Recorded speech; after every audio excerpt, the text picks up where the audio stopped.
भक्तों, आज सुनते हैं आश्विन पूर्णिमा के दिन श्री सत्यनारायण भगवान की कथा और आरती।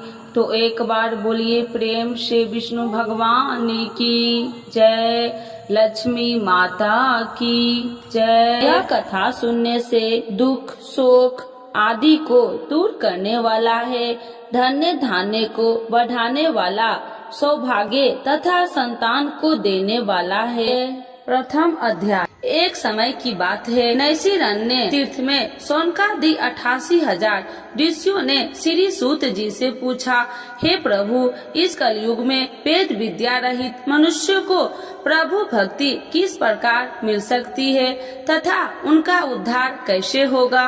इसलिए हे मुनि श्रेष्ठ, कोई ऐसा व्रत कहिए जिससे थोड़े समय में पुण्य प्राप्त होवे तथा मन वांछित फल मिले। ऐसा कथा सुनने की हमारी इच्छा है। सर्वशास्त्र ज्ञाता सूत जी बोले, हे वैष्णव, मैं पूज्य आप सबने सर्व प्राणियों के हित की बात पूछी है। अब मैं उस श्रेष्ठ व्रत को आप लोगों से कहूँगा जिस व्रत को नारद जी ने लक्ष्मी नारायण से पूछा था। एक समय योगी राज नारद जी दूसरे के हित की इच्छा से अनेक लोकों में घूमते हुए मृत्यु लोक में आ पहुँचे। वहाँ बहुत योनियों में जन्मे हुए प्रायः सभी मनुष्यों को अपने कर्मों के द्वारा अनेक दुखों से पीड़ित देखकर सोचा कि किस यत्न के कारण से निश्चय ही इनके दुख का नाश हो सकेगा।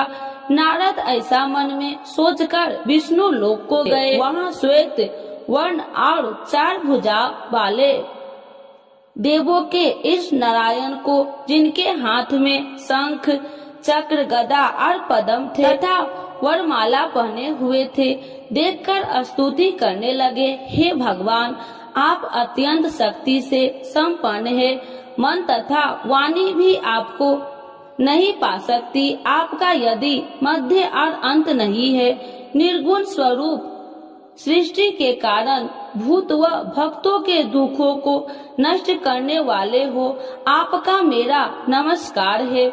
नारद जी से इस प्रकार की स्तुति सुनकर विष्णु भगवान बोले, हे मुनि श्रेष्ठ, आपके मन में क्या है? आपका यहाँ किस काम के लिए आगमन हुआ है?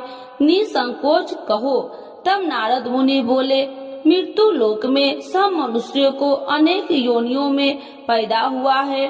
अपने कर्मों के द्वारा उनके प्रकार के दुखों से दुखित हो रहे हैं। हे नाथ, मुझ पर दया रखते हैं तो बतलाइए कि उन मनुष्यों के सब दुख थोड़े से प्रयत्न से ही कैसे दूर हो सकते हैं। श्री भगवान जी बोले, हे नारद, मनुष्य की भलाई के लिए तुमने बहुत अच्छी बात पूछी है। जिस व्रत के करने से मनुष्य मोह से छूट जाता है, मैं वह कहता हूँ, सुनो। बहुत पुण्य देने वाला है। स्वर्ग तथा मनुष्य लोक दोनों में दुर्लभ एक उत्तम व्रत है।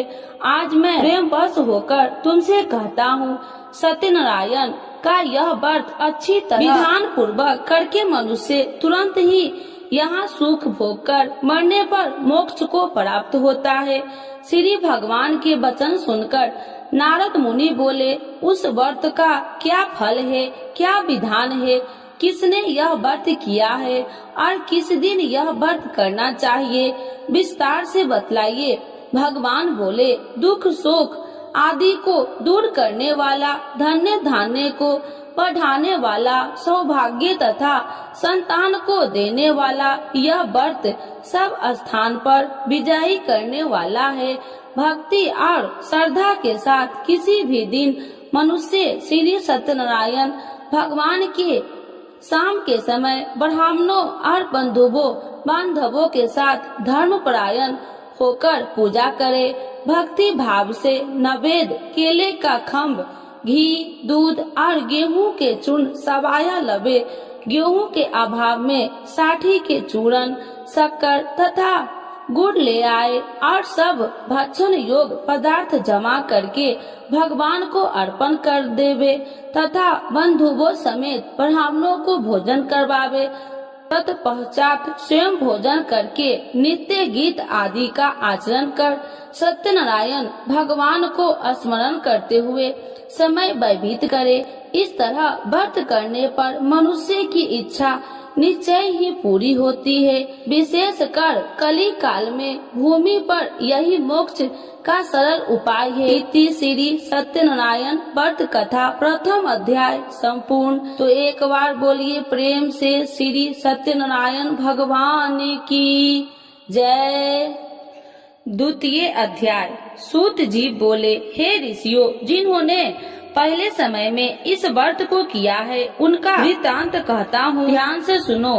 सुंदर काशीपुरी नगरी में अति निर्धन ब्राह्मण रहता था। वह भूख और प्यास से बेचैन हुआ नित्य ही पृथ्वी पर घूमता था। ब्राह्मणों से प्रेम करने वाले भगवान ने ब्राह्मण को दुखी देखकर बूढ़े ब्राह्मण का रूप धरकर उसके पास जा आदर के साथ पूछा, हे वृद्ध, नित्य दुखी हुआ पृथ्वी पर क्यों घूमता है? हे श्रेष्ठ ब्राह्मण, यह सब मुझसे कहो, मैं सुनना चाहता हूँ। ब्राह्मण बोला, मैं बहुत निर्धन ब्राह्मण हूँ, भिक्षा के लिए पृथ्वी पर फिरता हूँ। हे भगवान, यदि आप इसका उपाय जानते हैं तो कृपा कर कहो। वृद्ध ब्राह्मण बोला कि सत्यनारायण भगवान मनोवांछित फल देने वाले हैं, इसीलिए हे ब्राह्मण, तू उनका पूजन कर, जिसके करने से मनुष्य सब दुखों से मुक्त होता है। ब्राह्मण को व्रत का सारा विधान बतलाकर बूढ़े ब्राह्मण का रूप धारण करने वाले सत्यनारायण भगवान अंतर ध्यान हो गए। जिस व्रत को वृद्ध ब्राह्मण ने बतलाया, मैं उसको अभ्यास करूंगा। यह निश्चय करने पर उस ब्राह्मण को भी नींद न आई। वह सवेरे के लिए चला। उस दिन उसको भिक्षा में बहुत सा धन मिला, जिससे बंधु बांधवों के साथ उसने सत्यनारायण का व्रत किया। उसके करने से वह ब्राह्मण सब दुखों से छूटकर अनेक प्रकार की संपत्तियों से युक्त हुआ। उस समय से वह ब्राह्मण हर मास व्रत करने लगा। इस तरह सत्यनारायण भगवान के व्रत को जो करेगा सब पापों से छूटकर मोक्ष को प्राप्त होगा। आगे जो पृथ्वी पर सत्यनारायण का व्रत करेगा वह मनुष्य सब दुखों से छूट जाएगा। इस तरह नारद जी ने सत्यनारायण का कहा हुआ यह व्रत तुमने कहा, हे वृद्ध, अब मैं और क्या कहूँ? ऋषि बोले, हे मुनि श्रेष्ठ, संसार में इस ब्राह्मण से सुनकर किस किस ने इस व्रत को किया, हम सब वह सुनना चाहते हैं। इसके लिए हमारे मन में श्रद्धा है। सूत जी बोले, हे मुनियों, जिसने इस व्रत को किया है वह सब सुनो। एक समय वह ब्राह्मण धन और ऐश्वर्य के अनुसार बंधु बांधवों के साथ व्रत करने को तैयारी हुआ। उसी समय एक लकड़ी बेचने वाला बूढ़ा आदमी आया और बाहर लकड़ियों को रखकर ब्राह्मण के मकान में गया। प्यास से दुखी लकड़हारा उनको व्रत करते देखकर ब्राह्मण को नमस्कार करके पूछने लगा कि आप यह क्या कर रहे हैं और इसके करने से क्या फल मिलता है, कृपया करके मुझसे कहो। ब्राह्मण ने कहा, सब मनोकामनाओं को पूरा करने वाला यह सत्यनारायण भगवान का व्रत है। इसकी ही कृपा से मेरे यहाँ धन्य धान्य आदि की वृद्धि हुई है। ब्राह्मण से व्रत के बारे में जानकर लकड़हारा बहुत प्रसन्न हुआ। चरणामृत ले और प्रसाद खाने के बाद अपने घर को आया। लकड़हारे ने मन में इस प्रकार का संकल्प किया कि आज ग्राम में लकड़ी बेचने से जो धन मिलेगा उसी से सत्यनारायण देव का उत्तम व्रत करूंगा। यह मन में विचार कर वह बूढ़ा लकड़हारा लकड़ियां अपने सिर पर रखकर जिस नगर में धनवान लोग रहते थे वह ऐसे ही सुंदर नगर में गया। उस दिन वहाँ पर बूढ़े को उन लकड़ियों का दाम पहले दिनों से 100 गुना मिला। तब वह बूढ़ा लकड़हारा दाम ले और अति प्रसन्न होकर पक्के केले की फली, शक्कर, घी, दूध, दही और गेहूं का चूर्ण इत्यादि सत्यनारायण भगवान के व्रत को कुल सामग्रियों को लेकर अपने घर गया।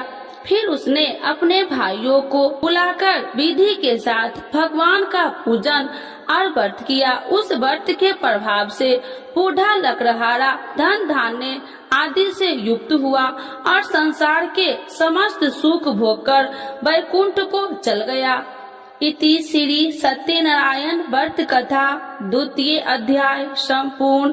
तो एक बार बोलिए प्रेम से श्री सत्यनारायण भगवान की जय। 3य अध्याय। श्री सूत जी बोले, हे श्रेष्ठ मुनियों, अब मैं आगे की एक कथा कहता हूँ। प्राचीन काल में उल्कामुख नाम का एक महान ज्ञानी राजा था। वह जितेंद्रिय और सत्यव्रता था। प्रतिदिन मंदिरों में जाता तथा गरीबों को धन देकर उनके दुख दूर करता था। उसकी पत्नी कमल के समान सुंदर मुख वाली और सती साध्वी थी। एक दिन भद्रशिला नदी के तट पर वे दोनों विधि विधान से सहित श्री सत्यनारायण भगवान का व्रत कर रहे थे। उस समय वहाँ साधु नामक एक वैश्य आया। उसके पास व्यापार के लिए बहुत सा धन था। वह वैश्य नाम को नदी के किनारे पर ठहराकर राजा के पास आया। राजा को व्रत करते हुए देखकर उसने विनय पूर्वक पूछा, हे राजन, यह आप क्या कर रहे हैं? मेरी सुनने की इच्छा है, कृपया आप यह मुझे भी समझाइए। महाराज उल्कामुख ने कहा, हे साधु वैश्य, मैं अपने बंधु बांधवों के साथ पुत्र की प्राप्ति के लिए श्री सत्यनारायण भगवान का व्रत व पूजन कर रहा हूँ। राजा के वचन सुनकर साधु नामक वैश्य ने आदर से कहा, हे राजन, मुझे भी इसका संपूर्ण विधि विधान बतलाइए। मैं भी आपके कहे अनुसार इस व्रत को करूँगा। मेरी भी कोई संतान नहीं है। मुझे विश्वास है कि इस उत्तम व्रत को करने से अवश्य ही मुझे भी संतान होगी। राजा से व्रत के सब विधान सुन व्यापार से नियुक्त हो वह वैसे सुख पूर्वक अपने घर आया। उसने अपनी पत्नी को संतान देने वाले उस व्रत के विषय में सुनाया और प्रण किया कि जब मेरे संतान होगी तब मैं इस व्रत को करूँगा। वैश्य ने यह वचन अपनी पत्नी लीलावती से भी कहे। एक दिन उसकी पत्नी लीलावती श्री सत्यनारायण भगवान की कृपा से गर्भवती हो गई। 10वें महीने में उसने एक अति सुंदर कन्या को जन्म दिया। दिनों दिन वह कन्या इस तरह बढ़ने लगी जैसे शुक्ल पक्ष का चंद्रमा बढ़ता है। कन्या का नाम उन्होंने कलावती रखा। तब लीलावती ने मीठे शब्द में अपने पति को याद दिलाया कि आपने जो भगवान का व्रत करने का संकल्प किया था, अब आप उसे पूरा कीजिए। साधु वैश्य ने कहा, हे प्रिय, मैं कलावती के विवाह पर इस व्रत को करूँगा। इस प्रकार अपनी पत्नी को विश्वास दे वह व्यापार करने विदेश चला गया। कलावती पितृगृह में वृद्धि को प्राप्त हो गई। लौटने पर साधु ने जब नगर में सखियों के साथ अपनी वयस्क होती हुई पुत्री को खेलते देखा तो उसने उसके विवाह की चिंता हुई। तब उसने एक दूत को बुलाकर कहा कि उसकी पुत्री के कोई सुंदर वर देखकर लाए। दूत साधु नामक वैश्य आज्ञा पाकर कंचन नगर पहुंचा और देखा भालकर वैश्य की कन्या के लिए एक श्रृंगे वनिक पुत्र ले आया। उस सुंदर लड़के के साथ साधु नामक वैश्य ने अपने बंधु बांधवों सहित प्रचित होकर अपनी पुत्री का विवाह कर दिया। दुर्भाग्य से वह विवाह के समय श्री सत्यनारायण भगवान का व्रत करना भूल गया। इस पर श्री सत्यनारायण अत्यंत क्रोधित हो गए। उन्होंने वैश्य को श्राप दिया कि तुम्हें दारुण दुख प्राप्त होगा, और फिर अपने कार्यों में कुशल हुआ वैश्य अपने दामाद सहित नाव पर डेरा लेकर व्यापार करने के लिए सागर के समीप स्थित रत्न सारनपुर नगर में गया। रत्न सारनपुर चंद्रकेतु नामक राजा राज करता था। दोनों ससुर जमाई चंद्रकेतु राजा के उस नगर में व्यापार करने लगे। एक दिन भगवान श्री सत्यनारायण की माया से प्रेरित एक चोर राजा चंद्रकेतु का धन चुराकर भाग रहा था। राजा के दूत को अपने पीछे तेजी से आते देखकर चोर ने घबराकर राजा को धन को वैश्य की नाव में चुपचाप रख दिया। वहाँ से ससुर जमाई ठहरे हुए थे और भाग गया। जब दूत ने उस वैश्य के पास राजा के धन को रखा देखा तो उन्होंने उस ससुर दामाद को ही चोर समझा। वे उन ससुर दामाद को दोनों को बांधकर ले गए और राजा के समीप जाकर बोले, आपका धन चुराने वाला ये दोनों चोर हम पकड़कर लाए हैं, देखकर आज्ञा दे। तब राजा ने बिना उस वैश्य की बात सुने उन्हें कारागार में डालने की आज्ञा दे दी। इस प्रकार राजा की आज्ञा से उनको कारावास में डाला दिया गया तथा उनका सारा धन भी छीन लिया गया। श्री सत्यनारायण भगवान के श्राप के कारण उस वैश्य की पत्नी लीलावती व पुत्री कलावती भी घर पर बहुत दुखी हुई। उनका सारा धन चोर चुरा कर ले गए।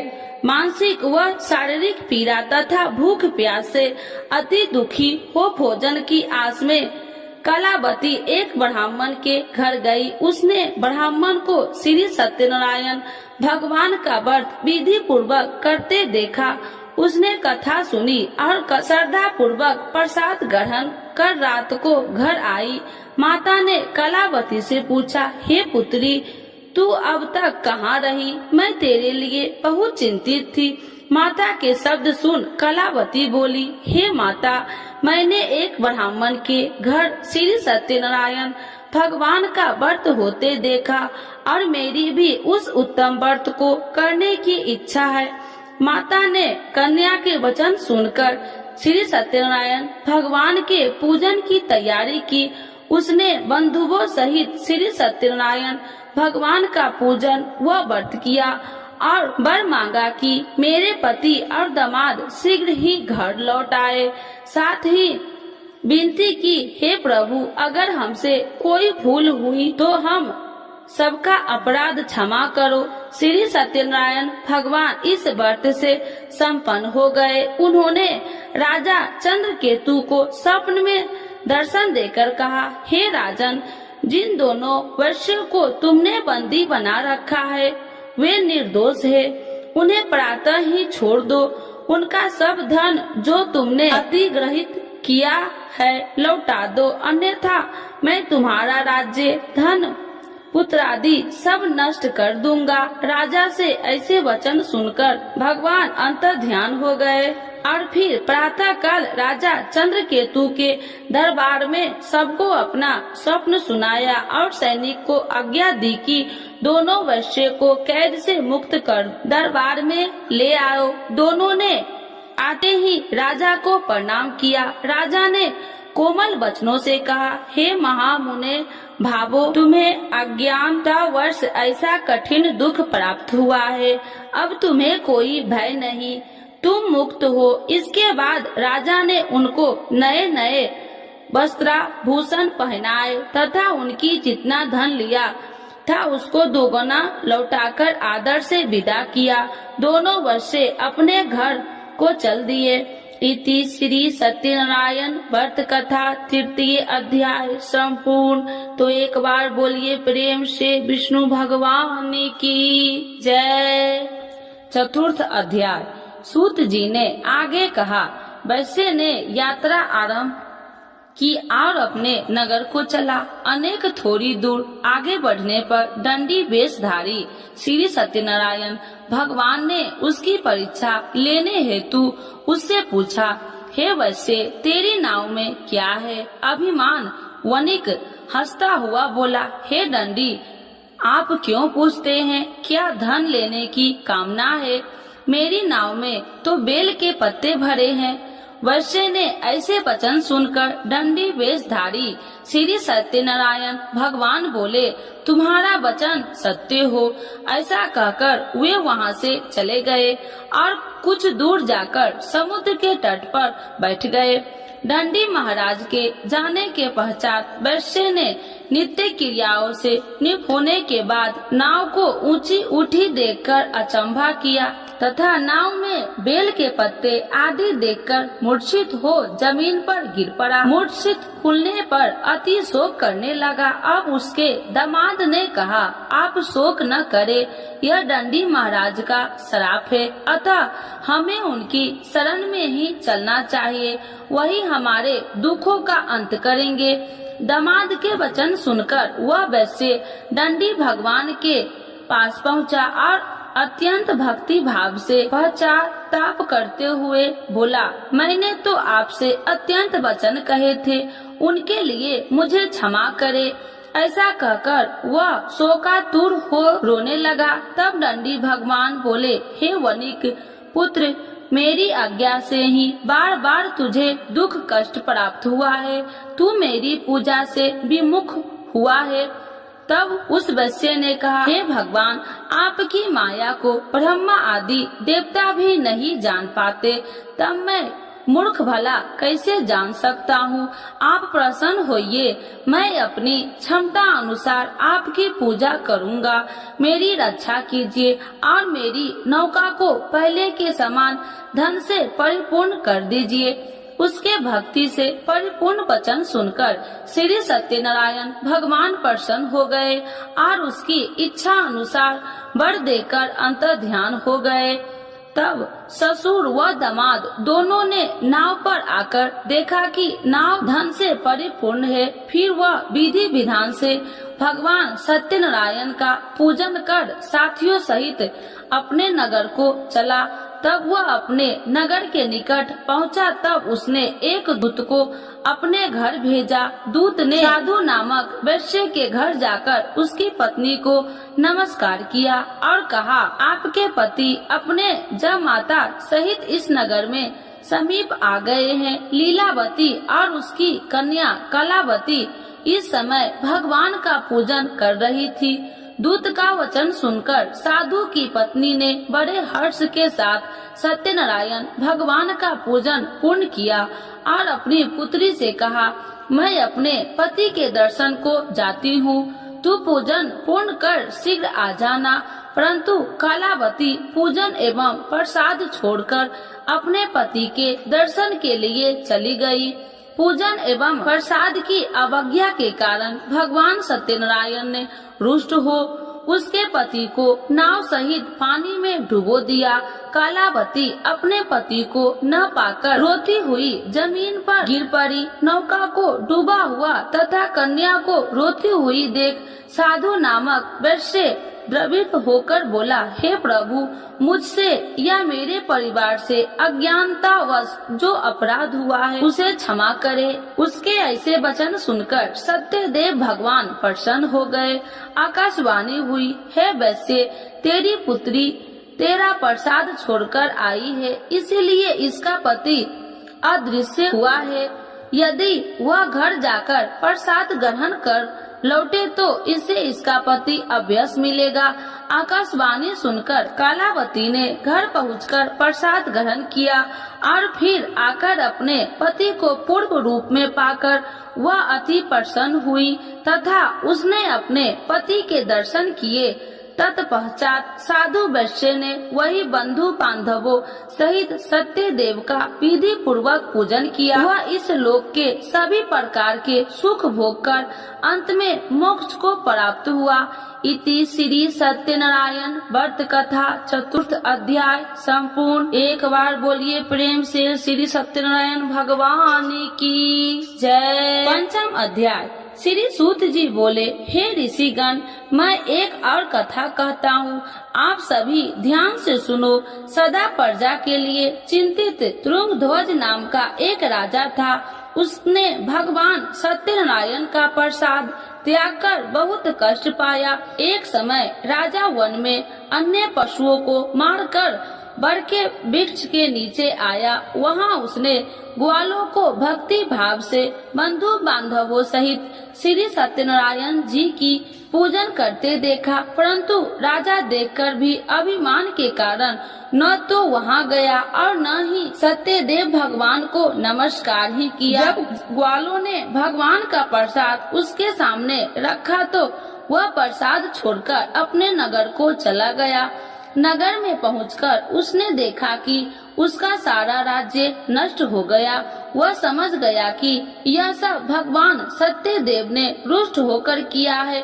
तब वह वन में वापस आया और ग्वालों के समीप जाकर विधि पूर्वक पूजन कर प्रसाद ग्रहण किया तो सत्यनारायण की कृपा से सब कुछ पहले जैसा ही हो गया और लंबे समय तक सुख भोग कर मरणोपरांत वह मोक्ष को प्राप्त हुआ। जो मनुष्य इस श्रेष्ठ दुर्लभ व्रत को करेगा, श्री सत्यनारायण भगवान की कृपा से उसे धन्य धान्य की कोई कमी नहीं होगी। निर्धन धनी और बंदी बांधवों से मुक्त होकर निर्भय हो जाता है। संतानहीन को संतान की प्राप्ति होती है तथा सब इच्छाएं पूर्ण कर अंत में वह वैकुंठ धाम को जाता है। अब उनके बारे में भी जानिए जिन्होंने पहले इस व्रत को किया है। अब उनके दूसरे जन्म की कथा भी सुनिए। सतानंद नामक वृद्ध ब्राह्मण ने सुदामा के रूप में जन्म लेकर श्री कृष्ण की भक्ति एवं सेवा कर वैकुंठ प्राप्त किया। उल्का मुख नामक महाराज राजा दशरथ बने और श्री रघुनाथ का पूजन कर मोक्ष को प्राप्त हुए। साधु नाम के वैश्य ने धर्मात्मा व सत्य प्रतिज्ञ राजा मोर ध्वज बनकर अपने पुत्र को ओर से चीर कर वैकुंठ धाम प्राप्त किया। महाराज ध्रुमध्वज और स्वयं मनु बने। उन्होंने बहुत से लोगों को भगवान की भक्ति में लीन करवाकर वैकुंठ धाम प्राप्त किया। लकड़हारा अगले जन्म में गिरि नामक निषाद राजा बना, जिसने राम के चरणों की सेवा कर अपने सभी जन्मों को संवार लिया। इति श्री सत्यनारायण व्रत कथा 5th अध्याय संपूर्ण।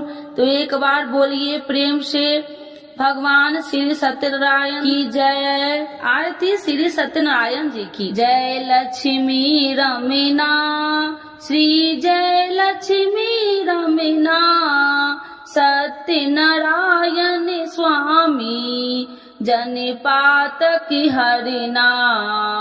जय लक्ष्मी रमीना रत्न जरित सिंहासन अद्भुत छवि राजे स्वामी अद्भुत छवि राजे। नारद करत निरंजन घंटा ध्वनि बाजे। ओम जय लक्ष्मी रमीना प्रगट भये कलि कारण दिज को दरस दियो स्वामी दिज को दरस दियो। बूढ़ो ब्राह्मण बन कर कंचन महल कियो। जय लक्ष्मी रमीना दुर्लभ भील कठारो इन पर कृपा करी स्वामी इन पर कृपा करी। चंद चूर एक राजा जिनकी विपत्ति हरी। जय लक्ष्मी रमीना वैश्य मनोरथ पायो सरदा तज दिन्नी स्वामी सरदा तज दिन्नी। सफल भोग प्रभु जी फिर स्तुति किन्नी। ओम जय लक्ष्मी रमीना भाव विभक्ति के कारण छिन छिन रूप धरियो स्वामी छिन छिन रूप धरियो। सरधा धारण किन्ही सरिधा धारण किन्हीं तिनको काज सयो। ओम जय लक्ष्मी रमना ग्वाल बाल संग राजा बन में भक्ति करी। स्वामी बन में भक्ति करी। मन वांछित फल दिन्हो दीन दयाल हरि। जय लक्ष्मी रमना चढ़त प्रसाद सबाय कदली फल में बा। स्वामी कदली फल में बा। धूप दीप तुलसी से राजी सत्य देवा। ओम जय लक्ष्मी रमना। श्री सत्यनारायण जी की आरती जो कोई नर गावे। स्वामी जो कोई नर गावे कहत शिवानंद स्वामी मन वांछित फल पावे। जय लक्ष्मी रमना स्वामी जय लक्ष्मी रमना। श्री सत्यनारायण भगवान की जय। विष्णु भगवान की जय। सर्व देवी देवताओं की जय।